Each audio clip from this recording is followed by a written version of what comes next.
श्रीमद् भागवत महापुराण तृतीय स्कंद अध्याय 23। श्रीमद् भागवत महापुराण तृतीय स्कंद त्रयोविंश अध्याय। कर्दम और देवहूति का विहार। श्री मैत्रेय जी ने कहा, विदुर जी, माता पिता के चले जाने पर पति के अभिप्राय को समझ लेने में कुशल साध्वी देवहूति कर्दम जी की प्रतिदिन प्रेम पूर्वक सेवा करने लगी। ठीक उसी तरह जैसे श्री पार्वती जी भगवान शंकर की सेवा करती हैं। उसने काम वासना, दंभ, द्वेष, लोभ, पाप और मद का त्याग कर बड़ी सावधानी और लगन के साथ सेवा में तत्पर रहकर विश्वास, पवित्रता, गौरव, संयम, शुश्रूषा, प्रेम और मधुर भाषणादि गुणों से अपने परम तेजस्वी पतिदेव को संतुष्ट कर लिया। देवहूति समझती थी कि मेरे पतिदेव दैव से भी बढ़कर हैं, इसलिए वह उनसे बड़ी बड़ी आशाएं रखकर उनकी सेवा में लगी रहती थी। इस प्रकार बहुत दिनों तक अपना अनुवर्तन करने वाली उस मनुपुत्री को व्रतादि का पालन करने से दुर्बल हुई देख देवर्षि श्रेष्ठ कर्दम को दयावश कुछ खेद हुआ और उन्होंने उससे प्रेम गदगद वाणी में कहा। कर्दम जी बोले, मनुनंदिनी, तुमने मेरा बड़ा आदर किया है। मैं तुम्हारी उत्तम सेवा और परम भक्ति से बहुत संतुष्ट हूँ। सभी देहधारियों को अपना शरीर बहुत प्रिय एवं आदर की वस्तु होता है, किंतु तुमने मेरी सेवा के आगे उसके क्षीण होने की भी कोई परवाह नहीं की। अतः अपने धर्म का पालन करते रहने से मुझे तप, समाधि, उपासना और योग के द्वारा जो भय और शोक से रहित भगवत प्रसाद स्वरूप विभूतियां प्राप्त हुई हैं, उन पर मेरी सेवा के प्रभाव से अब तुम्हारा भी अधिकार हो गया है। मैं तुम्हें दिव्य दृष्टि प्रदान करता हूँ, उसके द्वारा तुम उन्हें देखो।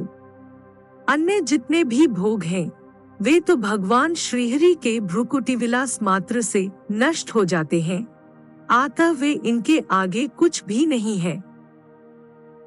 तुम मेरी सेवा से भी कृतार्थ हो गई हो। अपने पातिव्रत धर्म का पालन करने से तुम्हें ये दिव्य भोग प्राप्त हो गए हैं, तुम इन्हें भोग सकती हो।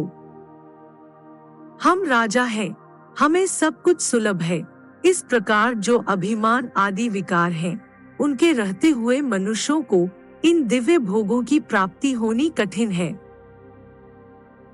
कर्दम जी के इस प्रकार कहने से अपने पतिदेव को संपूर्ण योग माया और विद्याओं में कुशल जानकर उस अबला की सारी चिंता जाती रही।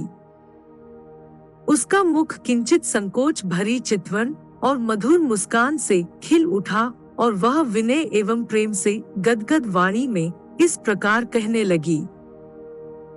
देवहूति ने कहा, द्विज श्रेष्ठ स्वामिन, मैं यह जानती हूँ कि कभी निष्फल न होने वाली योग शक्ति और त्रिगुणात्मिक माया पर अधिकार रखने वाले आपको ये सब ऐश्वर्य प्राप्त हैं।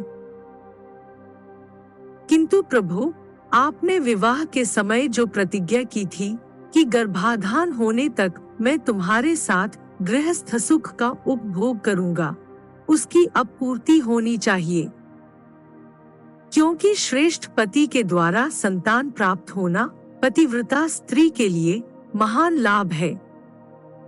हम दोनों के समागम के लिए शास्त्र के अनुसार जो कर्तव्य हो, उसका आप उपदेश दीजिए और उपटन, गंध, भोजन आदि उपयोगी सामग्रियां भी जुटा दीजिए, जिससे मिलन की इच्छा से अत्यंत दीन दुर्बल हुआ मेरा यह शरीर आपके अंगसंग के योग्य हो जाए, क्योंकि आपकी ही बढ़ाई हुई कामवेदना से मैं पीड़ित हो रही हूँ।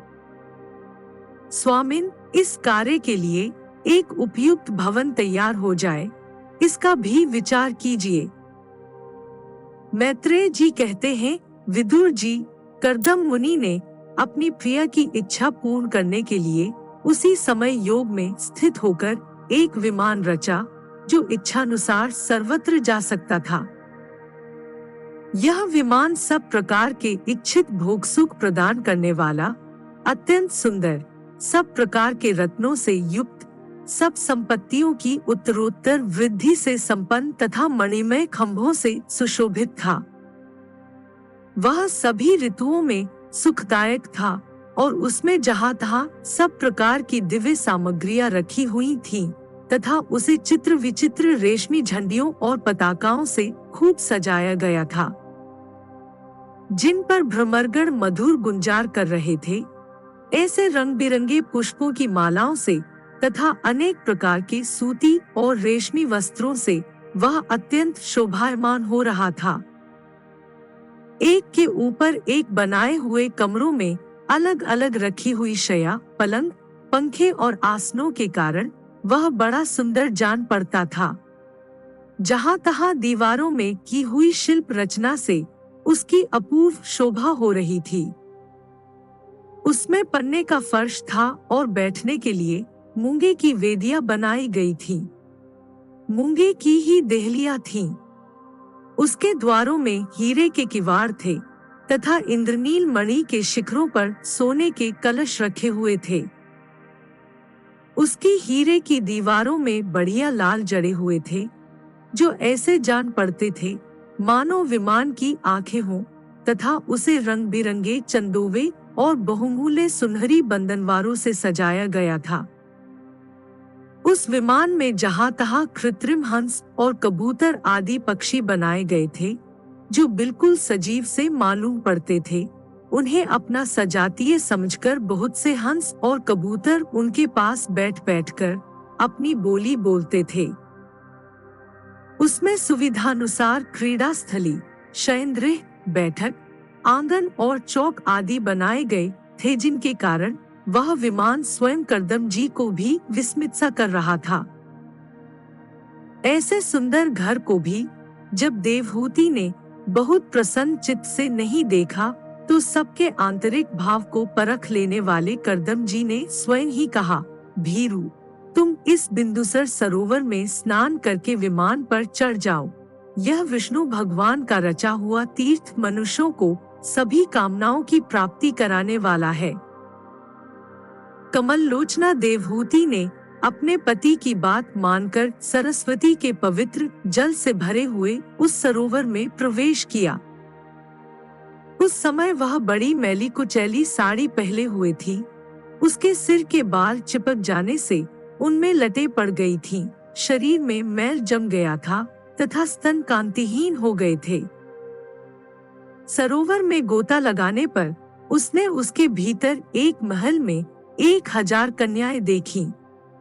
वे सभी किशोरावस्था की थीं और उनके शरीर से कमल की सी गंध आती थी।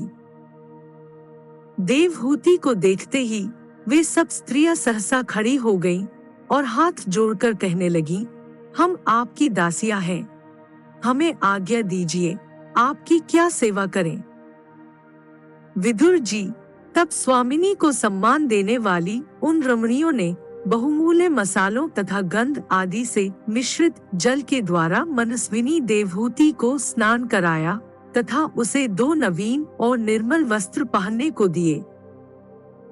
फिर उन्होंने ये बहुत मूल्य के बड़े सुंदर और कांतिमान आभूषण, सर्वगुण संपन्न भोजन और पीने के लिए अमृत के समान स्वादिष्ट आसव प्रस्तुत किए। अब देवहूति ने दर्पण में अपना प्रतिबिंब देखा तो उसे मालूम हुआ कि वह भांति भांति के सुगंधित फूलों के हारों से विभूषित है, स्वच्छ वस्त्र धारण किए हुए है। उसका शरीर भी निर्मल और कांतिमान हो गया है तथा उन कन्याओं ने बड़े आदर पूर्वक से उसका मांगलिक श्रृंगार किया है। उसे सिर से स्नान कराया गया है। स्नान के पश्चात अंगंग में सब प्रकार के आभूषण सजाए गए हैं तथा उसके गले में हार-हुमेल, हाथों में कंकण और पैरों में छमछमाते हुए सोने के पायजेब सुशोभित हैं। कमर में पड़ी हुई सोने की रत्न जटित करधनी से, बहुमूल्य मणियों के हार से और अंगंग में लगे हुए कुंकुमादि मंगल द्रव्यों से उसकी अपूर्व शोभा हो रही है। उसका मुख सुंदर दंतावली, मनोहर भौहें, कमल की कली से स्पर्धा करने वाले प्रेम कटाक्ष में सुंदर नेत्र और नीली अलकावली से बड़ा ही सुंदर जान पड़ता है। विदुर जी, जब देवहूति ने अपने प्रिय पतिदेव का स्मरण किया तो अपने को सहेलियों के सहित वहीं पाया जहां प्रजापति कर्दम जी विराजमान थे। उस समय अपने को सहस्रों स्त्रियों के सहित अपने प्राणनाथ के सामने देख और उनके योग का प्रभाव समझकर देवहूति को बड़ा विस्मय हुआ। शत्रुविजय विदुर, जब कर्दम जी ने देखा कि देवहूति का शरीर स्नान करने से अत्यंत निर्मल हो गया है और विवाह काल से पूर्व उसका जैसा रूप था, उसी रूप को पाकर वह अपूर्व शोभा से संपन्न हो गई है। उसका सुंदर वक्षस्थल चोली से ढका हुआ है। हजारों विद्याधरियां उसकी सेवा में लगी हुई हैं तथा उसके शरीर पर बढ़िया बढ़िया वस्त्र शोभा पा रहे हैं। तब उन्होंने बड़े प्रेम से उसे विमान पर चढ़ाया। उस समय अपनी प्रिया के प्रति अनुरक्त होने पर भी कर्दम जी की महिमा, मन और इंद्रियों पर प्रभुता कम नहीं हुई। विद्याधरियां उनके शरीर की सेवा कर रही थीं। खिले हुए कुमुद के फूलों से श्रृंगार करके अत्यंत सुंदर बने हुए वे विमान पर इस प्रकार शोभा पा रहे थे मानो आकाश में तारागण से घिरे हुए चंद्रदेव विराजमान हों। उस विमान पर निवास कर उन्होंने दीर्घकाल तक कुबेर जी के समान मेरु पर्वत की घाटियों में विहार किया। ये घाटियां 8 लोकपालों की विहार भूमि है। इसमें कामदेव को बढ़ाने वाली शीतल मंद सुगंध वायु चलकर इनकी कमनीय शोभा का विस्तार करती है तथा श्री गंगा जी के स्वर्गलोक से गिरने की मंगलमय ध्वनि निरंतर गूंजती रहती है। उस समय भी दिव्य विद्याधरियों का समुदाय उनकी सेवा में उपस्थित था और सिद्धगण वंदना किया करते थे। इसी प्रकार प्राणप्रिय देवहूति के साथ उन्होंने वैशंभक, सुरसन, नंदन, पुष्पभद्र और चैत्ररथ आदि अनेकों देवोद्यानों तथा मानस सरोवर में अनुराग पूर्वक विहार किया।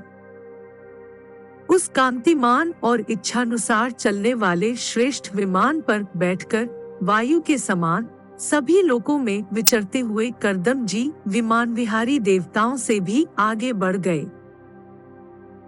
विदुर जी, जिन्होंने भगवान के भवभयहारी पवित्र पाद पद्मों का आश्रय लिया है, उन धीर पुरुषों के लिए कौन सी वस्तु या शक्ति दुर्लभ है। इस प्रकार महायोगी कर्दम जी यह सारा भूमंडल, जो द्वीप वर्ष आदि की विचित्र रचना के कारण बड़ा आश्चर्यमय प्रतीत होता है, अपनी प्रिया को दिखाकर अपने आश्रम को लौट आए। फिर उन्होंने अपने को 9 रूपों में विभक्त कर रति सुख के लिए अत्यंत उत्सुक मनुकुमारी देवहूति को आनंदित करते हुए उसके साथ बहुत वर्षों तक विहार किया, किंतु उनका इतना लंबा समय एक मुहूर्त के समान बीत गया। उस विमान में रति सुख को बढ़ाने वाली बड़ी सुंदर शैया का आश्रय ले अपने परम रूपवान प्रियतम के साथ रहती हुई देवहूति को इतना काल कुछ भी न जान पड़ा। इस प्रकार उस कामासक्त दंपत्ति को अपने योगबल से सैकड़ों वर्षों तक विहार करते हुए भी वह काल बहुत थोड़े समय के समान निकल गया। आत्मज्ञानी कर्दम जी सब प्रकार के संकल्पों को जानते थे। अतः देवहूति को संतान प्राप्ति के लिए उत्सुक देख तथा भगवान के आदेश को स्मरण कर उन्होंने अपने स्वरूप के 9 विभाग किए तथा कन्याओं की उत्पत्ति के लिए एकाग्रचित्त से अर्धांग रूप से अपनी पत्नी की भावना करते हुए उसके गर्भ में वीर्य स्थापित किया। इससे देवहूति के एक ही साथ 9 कन्याएं पैदा हुई। वे सभी सर्वांग सुंदरी थी और उनके शरीर से लाल कमल की सी सुगंध निकलती थी। इसी समय शुद्ध स्वभाव वाली सती देवहूति ने देखा कि पूर्व प्रतिज्ञा के अनुसार उसके पतिदेव संन्यासाश्रम ग्रहण करके वन को जाना चाहते हैं, तो उसने अपने आंसुओं को रोककर ऊपर से मुस्कुराते हुए व्याकुल एवं संतप्त हृदय से धीरे धीरे अति मधुर वाणी में कहा। उस समय वह सिर नीचा किए हुए अपने नखमणि मंडित चरणकमल से पृथ्वी को कुरेद रही थी।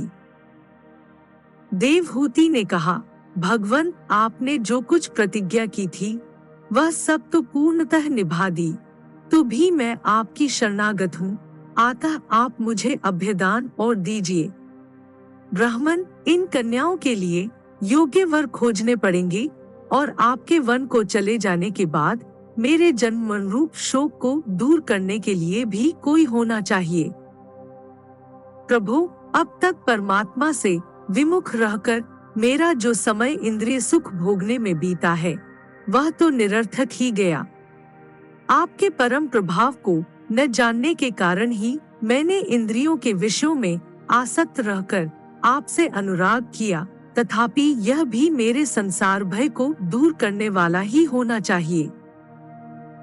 अज्ञानवश असत पुरुषों के साथ किया हुआ जो संसार बंधन का कारण होता है, वही सत्पुरुषों के साथ किए जाने पर असंगता प्रदान करता है। संसार में जिस पुरुष के कर्मों से न तो धर्म का संपादन होता है, न वैराग्य उत्पन्न होता है और न भगवान की सेवा ही संपन्न होती है, वह पुरुष जीते ही मुर्दे के समान है।